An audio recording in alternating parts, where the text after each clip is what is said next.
the first kind of step of printing your own Mark IV remote control car is to download a model. Thankfully, somebody already modeled one. I just bought it. I think it only cost €8 or €9, and it would have saved me hours of modeling. And I downloaded it, I paid for it, and I put it into Orca Slicer, and this is what it looks like. Obviously it is too big for the build plate, and it won't fit on the printer, so I'm going to have to slice that down the middle. So after slicing it in half, it should look something like this. I'm not going to show you the whole process of me adding the supports and everything, because it's fairly self-explanatory, but this is basically it. You just add your supports and then you export the G-code file and put into your printer.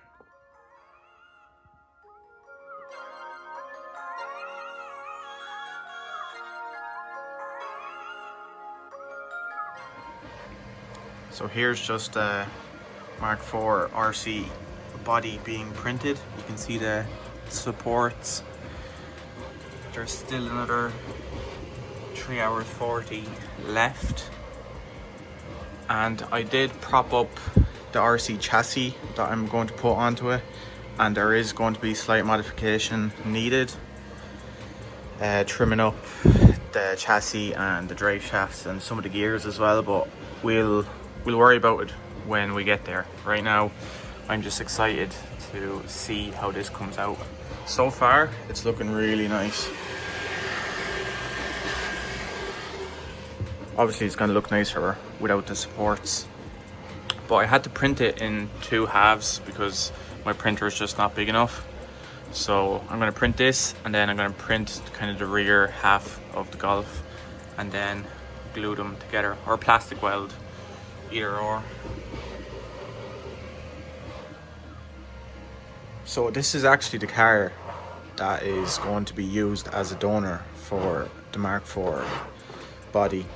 I think I got this in Smith's a couple of months ago for like €20. It was just a little cheap drift car that I just popped the body off. This is actually what it looked like. I had like this kind of design livery on it, but I ended up spray painting it and stuff because I was just bored at the time. But it ended up looking just terrible. Comes with this little nice controller. It actually feels pretty nice. And then this is what it looks like inside. Just a few screws that hold it in at the front and the back. Comes with headlamps, rear tail lights, all that good stuff. These will be cut out of it straight away because there's just no need. To actually end up fitting the Mark IV body onto this, there's just going to be so much fabrication needed. I'm going to have to cut these arches out of it. I'm going to actually have to shorten the chassis, so I'm going to have to cut a sliver into it and plastic weld it together. I'm going to have to trim the drive shaft and put it back into the gear in the back and the front. So, and I'm going to have to, I think, cut a little bit off here and here as well, just to make it fit. It's just going to be a big job, just a huge hassle, but I'm excited to see what it's going to look like. It's going to be the LS Auto style Golf, so yeah, it's going to be. And one more thing, I actually forgot, I will be replacing this little dinky battery. This is going straight into the bin. This is just not worth anything, and I will be slapping this bad boy into it. Yeah, it should have a nice little kick to it, and it actually fits perfectly. When I connect everything up, I'm hoping that it will just sit kind of, it's very difficult to do with one hand, something like this, and then the body will just slot over it, and yeah, should be a lot more power and torque into it, and the battery will last probably like well over an hour and a half.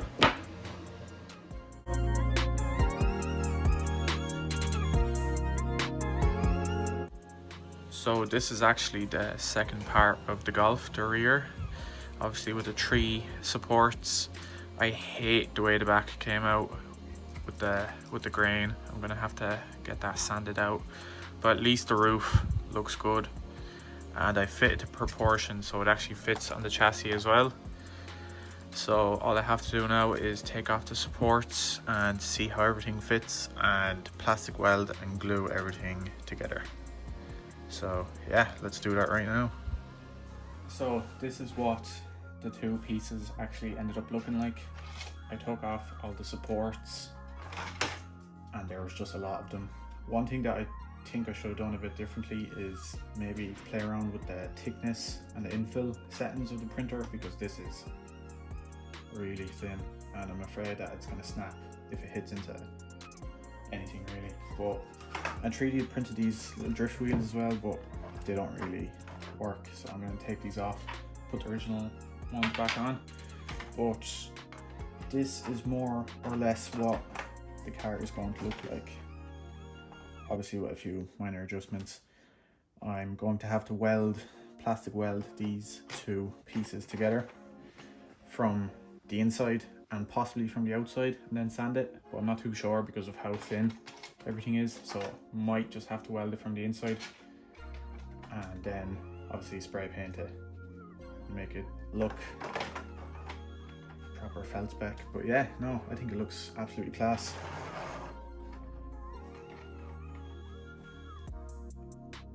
And before you do the plastic welding, I highly suggest wearing some type of respirator or mask, because this stuff stinks and the fumes that come off it definitely are not healthy for you. So I'll definitely be putting this on.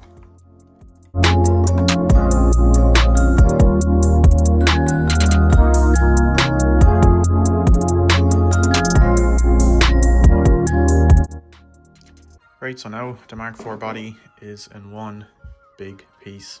The welds are very questionable, but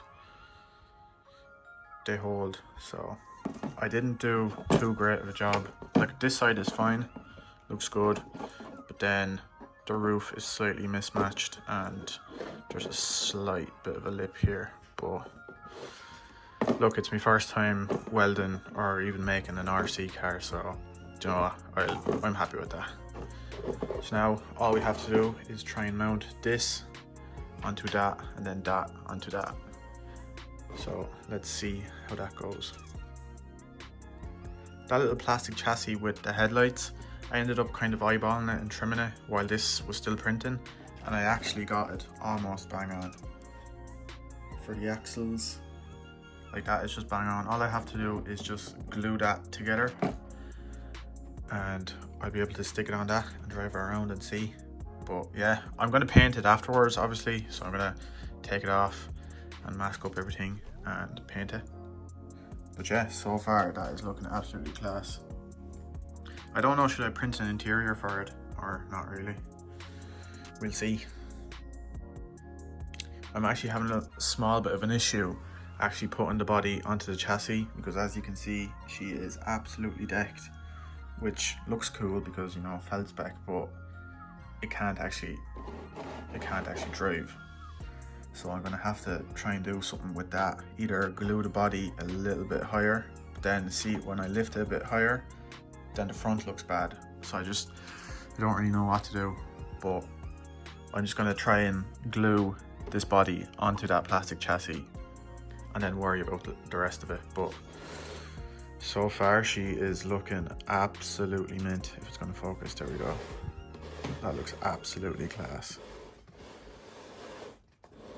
I like them alloys, to be fair, but they just don't work well. That's the thing, like, I've never really seen a Mark IV remote control car, which is why I think it's so cool, and especially a little 3-door one like this. Like, this is proper like Irish felt spec, which is just class. Now, when I figured out the fitment of how I want this car to sit on the chassis, like, I can't really think of any other way to really put this on. You can't put screws into it because it's so thin, it'll just end up cracking. So I think a bit of this heavy duty hot glue should do, and I marked it where it needs to be for the fitment to be right.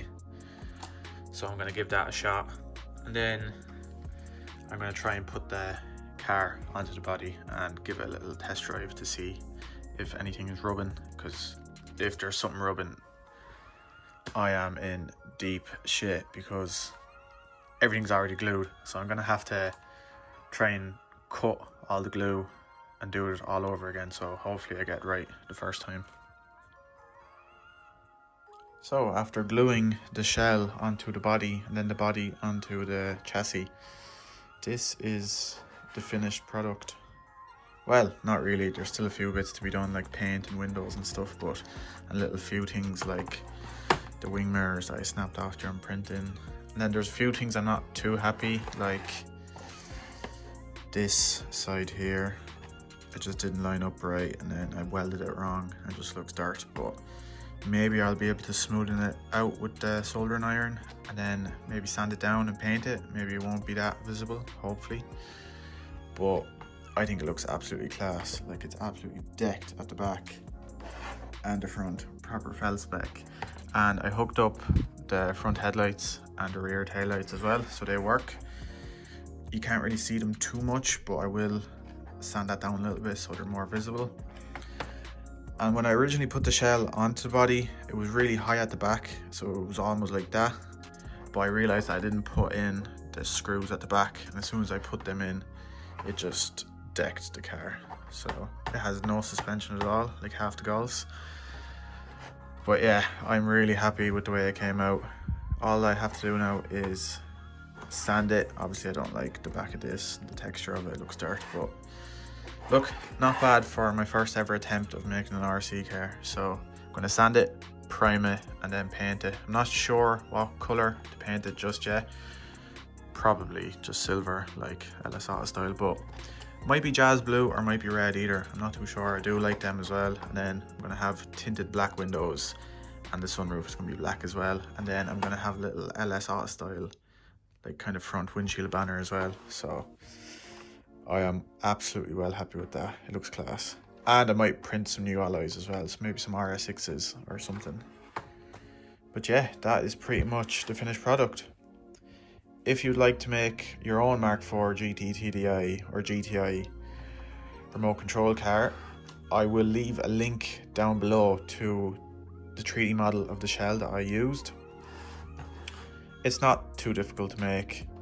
It only took, I think, 10 hours to print both sides, and then it was kind of trial and error with the chassis kind of cutting and trimming back and gluing, so it wasn't too bad. And once again, thank you very much for watching, and if you enjoyed this video, please give it a like and a comment. It would be greatly appreciated. And yeah, have a good one everyone. Thanks.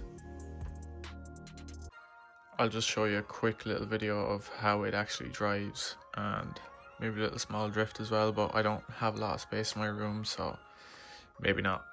But it does run and it does drive, and it looks absolutely class.